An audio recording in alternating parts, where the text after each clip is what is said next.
Howdy folks, and welcome to Lewiside. Now, if you've been watching this channel for a while, you probably know what the majority of this channel is about. Drawing. I'm rather drawing custom Pikmin, custom Pokemon, or both. But being a guy who draws isn't really what I mainly do. I'm not an artist by any stretch of the imagination, and I don't specifically intend to be one either. I want to be a game designer. I want to make games and discuss ideas. It's literally the three pillars of this channel. I might tend to draw more of the doodles, but discussion and design are still both integral parts of this operation as well. Long story short, Five Nights at Freddy's has recently celebrated its 10-year anniversary. FNAF's been out for a decade now. Jeez. And because as a youngin' I spent many an hour thinking and making crummy FNAF games using stickman characters, I thought to celebrate FNAF turning 10, it was time to really have a go at making an actual FNAF game. One what isn't just stickmen drawn in MS Paint. We are going to design Five Nights at Red Faces. Well, I'm going to design and you're going to watch, but yeah, it's a collaborative effort, you know, we can still say we, you know. Now, in this script, about half of it is dedicated to just explaining what Five Nights at Freddy's is.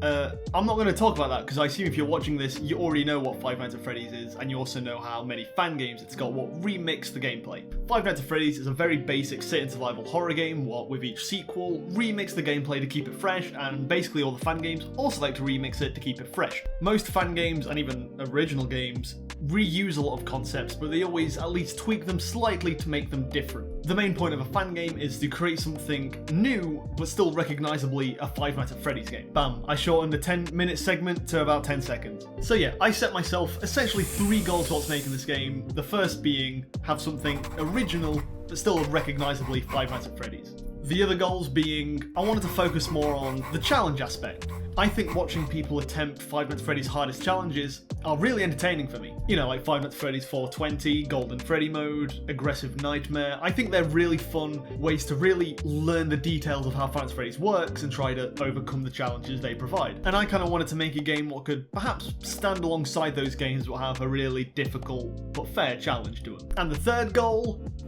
I wanted to tone the spooks down just a little bit. I don't want traditional jump scares, I'm just going to say that now. I've not mentioned this, but I only had a month to make this entire game, and if I had to animate like at least 10 different jump scares, that's at least half of the time just dedicated to that, you know? And plus, most of my friends get scared relatively easily, and without sounding too pessimistic, they're probably going to be like the only people who are going to actually play this game, you know?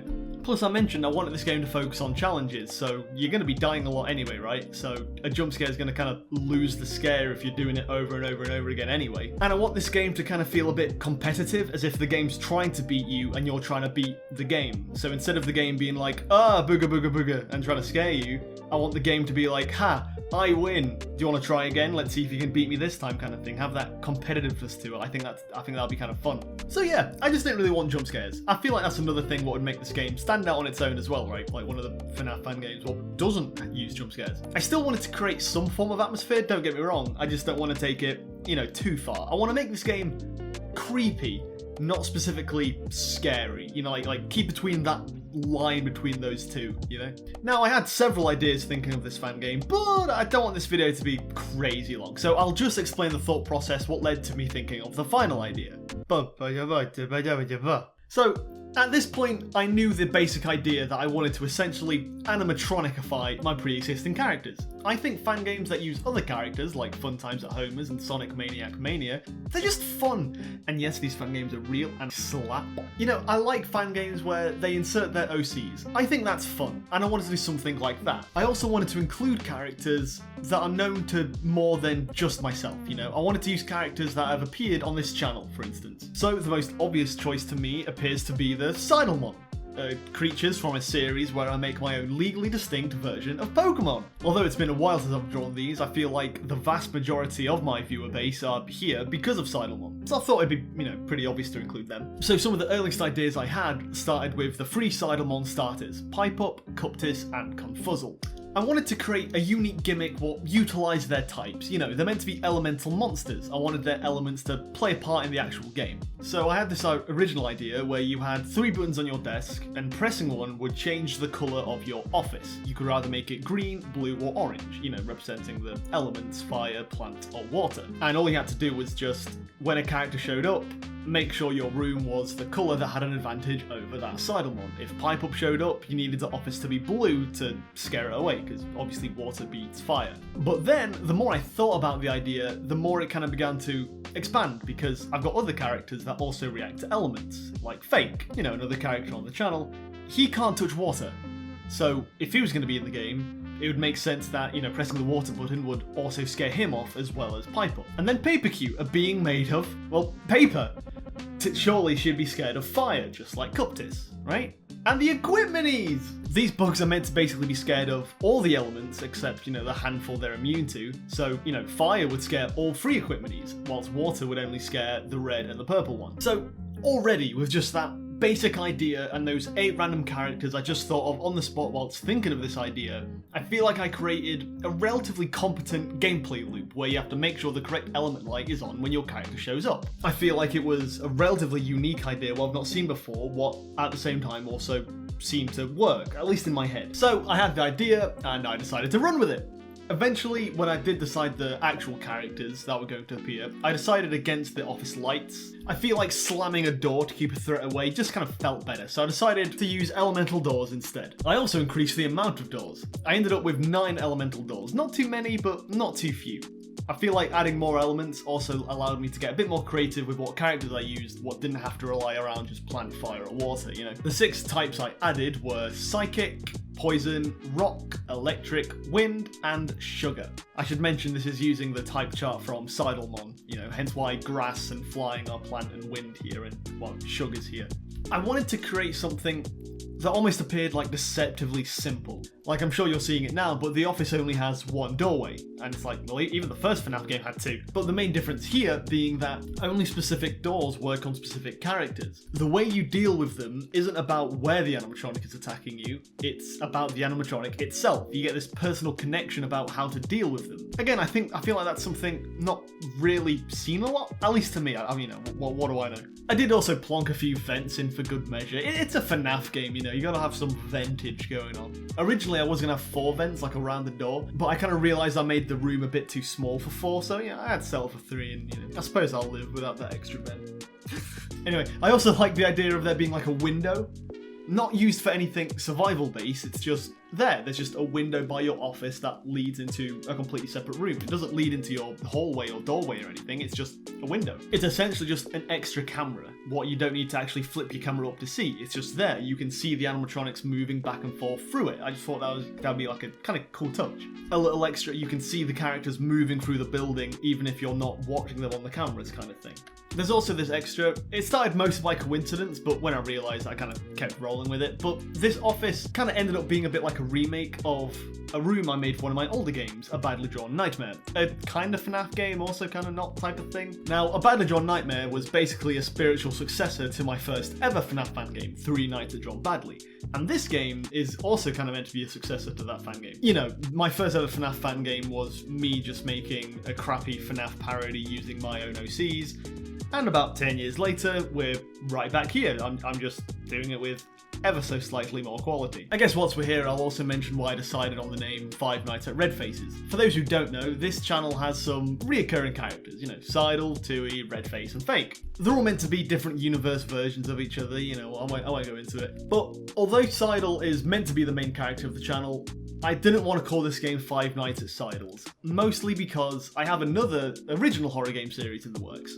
And although it's intended to be original, it's not a million miles off how FNAF plays. You know, like you're in a room defending yourself from monsters trying to get in and you have to do specific things to survive for a certain amount of time. You know, I don't think it's fair to say FNAF invented that gameplay, but it'll be hard to make a game with that without automatically being compared to FNAF, you know. And those games also have Seidel in its title, so I didn't want to have 2 games with Seidel in the title, with one being a full-on FNAF game, whilst the other is an original game, it just plays a little bit like FNAF. You know, I didn't want to stir any confusion or anything. And because Tui is having his own original game being made, I thought Redface could have this one, you know. I'm sure Fake will get his turn eventually. So yeah, here's the office, one of the earliest things I drew for the game. Let me know what you think of it. I know it's relatively simple. I didn't want to add anything too distracting, you know. I feel like the door mechanic with learning each character and what door to press on with each character, I feel like that's going to be relatively complicated to learn and get used to, so I felt like making the office simpler would help the player focus on learning things like that, you know. So yeah, we've designed the office, I've spoken about the game design. Now let's talk about the character designs. Oh goody. So an important thing I wanted to include in these character designs is a believable endoskeleton. Not necessarily realistic, but at least believable. One of my favourite things about the first FNAF designs is that they are literally endoskeletons with suits on them. Like, looking at any FNAF 1 character or render, you can visibly see the endoskeleton and you can imagine it without its suit. You know, I wanted to create something at least similar to that, you know. So instead of just drawing the character, I made sure to design the endoskeleton first and then draw over it as if I was designing a suit, you know. I also wanted to, like, FNAFify these characters whilst also keeping most of their original body plan, right? Like, I don't think Pipe Up would look like Pipe Up if it had the proportions of an upright animatronic. You know, like, I guess Freddy himself doesn't look like a bear, so why should Pipe Up look like a Pipe Up? It's actually a bit weird when you think about it. But at least this way, I could create some designs that look like they belong in a FNAF-style environment, whilst also still being unique. It was actually a lot of fun thinking of ways that these guys could work as animatronics, like how would Pipe Up's flame look as a stitched-up felt thing on top of an animatronic, you know? Or how would Confuzzle's Twizzlers function as a robot, you know. I also tried to include little, like, texture details, like adding stains on them as if, you know, children with their dirty hands kept touching them and wiping stuff on them. Like, I wanted this to feel like a dirty, cheap pizza place, you know. Because this game is essentially just a cheap FNAF fan game. Have the location be a cheap imitation of Freddy's as well, right? I also changed Cuptis to Almightus at some point, the fully evolved form of Cuptis. I just think Almightus works better in this scenario. There wasn't really any slow but threatening characters, and I wanted to add one, and I feel like Almightus being a boxing cactus, having that as this slow animatronic slowly stomping his way to your room, I feel like that would be relatively threatening, right? He was also really fun to design as an animatronic, because normally Almightus walk on these 6 lumbering root things, but as an animatronic, they're just these weird legs covered in black felt, and then covered with these root things to give the illusion that it's walking on roots. Like, I was really happy with that idea, especially when how normally it's not that incredibly noticeable until you black it out, and then it becomes obvious that these are like fake legs. I kind of like that. The equipments were also fun to redesign. They were a little tricky to draw because of their size. I don't know why, but I drew them actually small.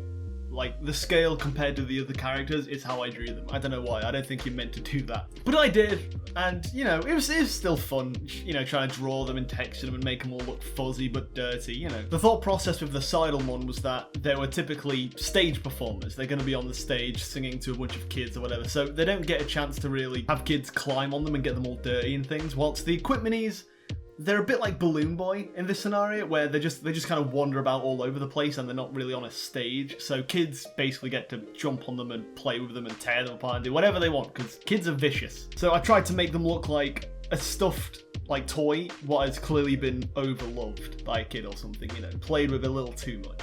Because Equipminis normally tend to look so similar, I wanted to try and make the animatronic versions look a bit more obviously different, because obviously you have to close the right door to scare them off in time. So I wanted you to be able to see an Equipmini in your doorway and immediately know, oh, it's a red one, I need to press the fire button or something, you know. So it was fun kind of developing 4 unique personalities for each Equipmini and kind of posing them around that kind of thing. So even silhouetted without any colour, you can tell what Equipmini you're looking at. I also made the oil Equipmini withered. Because, come on, would it be really a FNAF game with at least one form of withered design? Like, come on. I suppose this also counts as the grey Equipmini's first appearance on this channel. On the channel, I've only really showed 3 types of Equipmini. The red, purple, and oil one, because well, on the channel, they're the 3 Equipminis what live with the main characters, you know. But in reality, there's like 20-ish, I think, with the grey one being one of them. I think the grey was actually one of the earliest ever Equipminis, so fun fact, the more you know.